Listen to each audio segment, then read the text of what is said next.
gentlemen, the fifth staging of the agricultural show.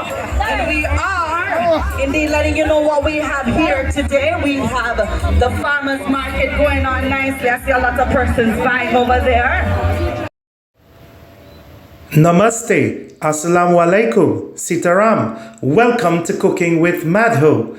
Today I'll show you the agricultural display held in Hanover, put on by the government agency, the JAS, and a lot of government departments that try to promote food security. I'll be showing you some of the brilliant people at the government agencies who try to promote food security by protecting livestock, by protecting bees even, and then I'll just show you some of the agro-processing products as well. So I hope you enjoy. Right, so here we have some items we have confiscated because there are certain protocols that need to be followed to prevent the introduction of disease into the country. So what happens is things that don't have a permit or a health certificate are restricted from entering into the country. Items such as these sausages, these turkeys and beef jerky, honey, not allowed into the country. So why exactly would you all, as a government agency, not want these these foreign products? These foreign products have a disease potential that we would not want to be introduced into the country. So certain diseases that are out there, we don't want them to be introduced into the country. It would devastate our animal population in the country. So because of that, there's rigorous testing that needs to be carried out and certification before products can be brought in. These products were brought in illegally.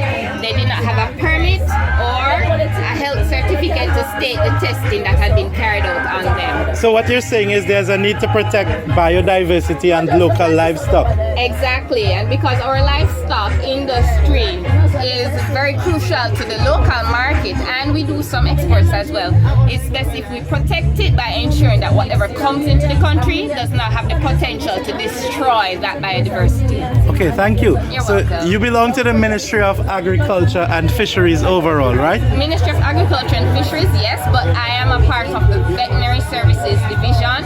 And what we do is regulatory testing and procedures for the country.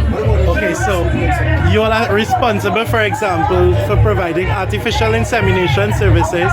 Yes, we are. So with the AI production, we're here to help with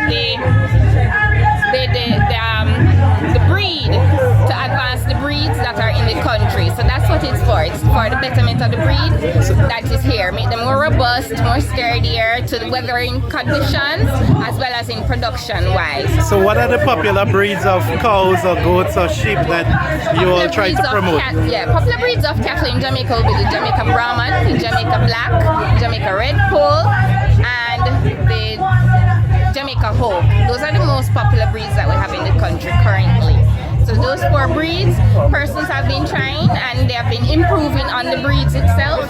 So by doing that, we can go further into the export market to export these animals. Yeah. Is it that Jamaica specializes more in beef manufacturing, or is it a combination of beef and dairy? It's a combination of both beef and dairy. Yes. Okay. So the beef industry is more in West St. Anne and Hanover to a lesser extent? No, the beef industry is island-wide because the thing is you have to incorporate all of the small farmers because the small farmers aid with that because they sell to the butchers and that ends up into the local market mostly. So beef and dairy overall, yes, it's for both sides, so it's 50-50. Okay, thank you. You're welcome. Thank you very much.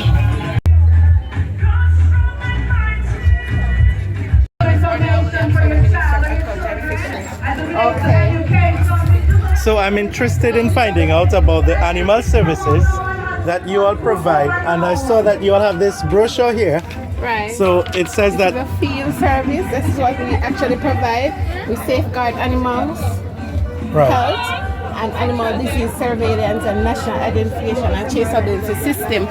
So this is a passport that's actually attached to the cattle. So cows have a passport in Jamaica. Right, there you go. So- So we place the tag in the coat ear, which match with the passport number that is right here. Right. with the applicator, by the help of the applicator, to attach to the animal ear. So this is what you all use to attach the... Right. If you tag. have very aggressive animals, we Yes. use the nose lead. Nosebleed. The nose lead. Oh, nosebleed. Right. To actually place in the animal nose. So to this would be for control. like the bulls? Like a control. To control the animal. So in order for us to tag the animal for... So when you tag the animal, does it remain in the animal for life? Right. Unless it's going to be slaughtered, they will remove it from the ears and we collect them back from the slaughterhouse. So what is the purpose, for example, of having a cattle passport and knowing when the animal was born and the sex and all the biographic details? What would be the main reasons for this? The whole aspect is for the traceability of the animal, right? And for food safety. So when it goes to the abattoir and slaughter, so we can chase it back from there. Okay, thank you. And out of curiosity, knowing you like to help, the welfare of animals.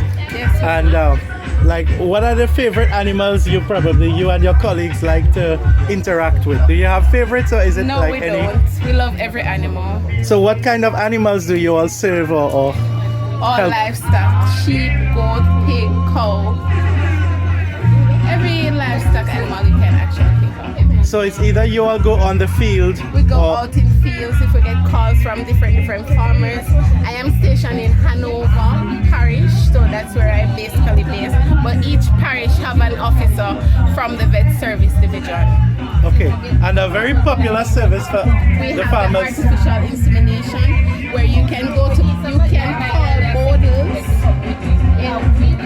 in the aspect of the artificial insemination, because we don't have an officer in Hanover at the moment. Okay, thank you. You're welcome. Thank you.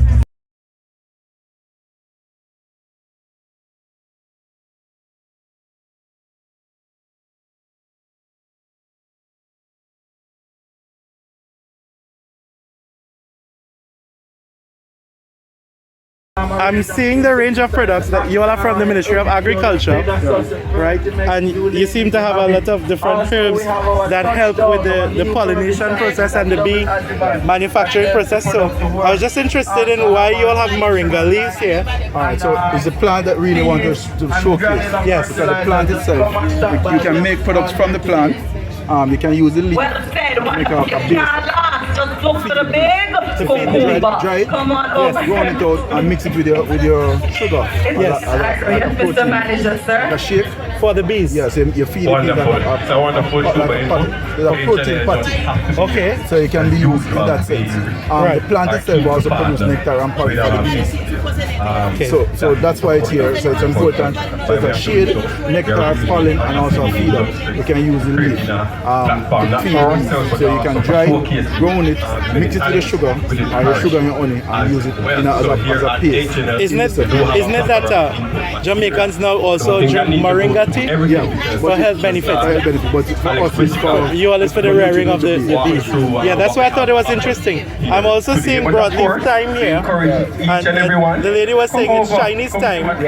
What's the purpose you all use this for? Alright, so we use it. Alright, so you notice the epigarb is made from thyme. Right. So the You hear extra. that? As students or no? This is basically something that we do voluntarily for the school. We're all for the school. So we're able to promote our school in the best way possible and give knowledge to other persons who don't know. That's just something that we enjoy to do. Plus you live and you learn and you meet new people. Yeah. So this is an aquaponics unit. Yes, it's a mini display. So like what is happening? The water that is used to just maintain the fish tank is also being used to And what the feces provide nutrients. Yeah, which is mainly ammonia that's broken down into nitrogen and small micronutrients. Okay. So it's just sustainable on its own like this. This could. It's just all thing you have to do is feed the fish. So once you feed the fish, and what about cleaning the fish tank? You can do that, but it's not. You don't have to do that. You can do like once for the year. It depends on the size fish tank that you have. If you want a display clear like that, then you have to clean it. But if it's a big submerged tank and nobody's going to see, that's quite fine. Okay. Clean it once for the year.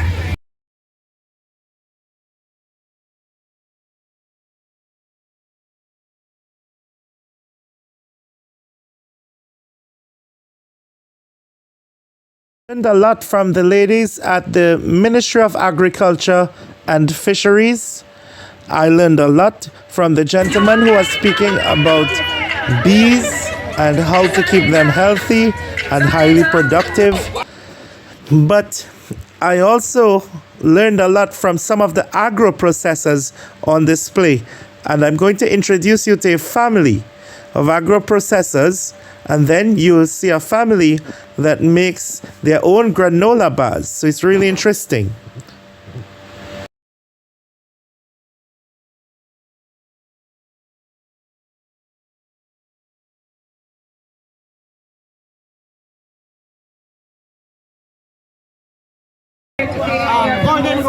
Hanover group. This is the turmeric, Western spice. Turmeric? Yeah, and this is pineapple pepper sauce. Pineapple pepper sauce. So it's made with local pineapple and local scotch bonnet. And scotch bonnet. Right. They're the this is our Jamaican dish here. We call it cola. Cola, so what exactly is cola? It makes tea. Yeah, for making tea. Okay. Right. All right. Okay. And you also we have have our honey. Nothing is added. And we have our pineapple, jackfruit wine here. jackfruit wine. Yes, and fruit wine. Fruit wine from Aki? I'm seeing no. From Otaiti apple. So you put it in yeast for about 21 days with sugar. These are there for 3 years, so it cures for longer. Yeah. Okay. Thank you. You're welcome, and thank you for stopping Yes.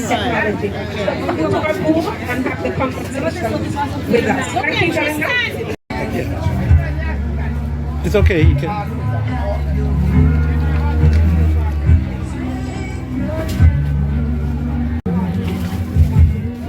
So I am at the agricultural show, and I'm just highlighting some of the products at this stall where I met these two nice ladies, and they were telling me that they make their vegan snack bars or breakfast bars that are highly nutritious here. So this is the granola table. That's the name of the brand, soon to be commercialized, but they have even samples here as well. So that's how it looks. And it's made out of pumpkin, sunflower, sesame, chia, flax, almond, coconut, honey, and spices.